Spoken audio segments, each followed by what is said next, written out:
Sea stars have been in the ocean for 100 million years longer than trees have been on land. Most people know them as starfish, flat, slow-moving, something you see in tide pools or along the shoreline. But sea stars are part of a lineage that extends back more than 450 million years. They existed long before dinosaurs, and long before many of the systems we associate with modern animals became common.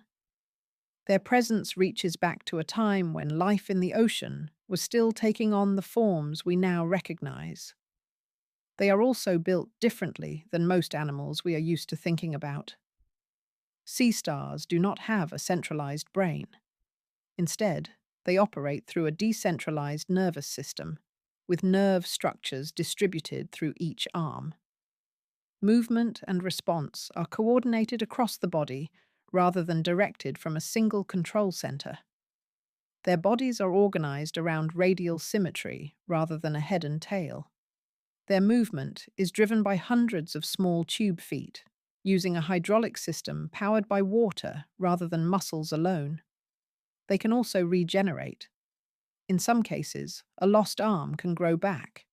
In others, a single remaining section can regenerate into a complete individual. The boundary between damage and recovery is not always fixed. None of this follows the structure we tend to expect. And yet, it works. Sea stars have persisted through major environmental shifts and extinction events. They have remained present as ocean systems changed, species appeared and disappeared, and new forms of life emerged around them. They did not become faster. They did not become centralized. They operate differently. Sea stars are often treated as simple, but what they represent is an alternative biological design, one that does not rely on the same structure as most animals, yet remains effective across deep time. Some forms of life succeed by refining a familiar pattern. Others succeed by following a completely different one.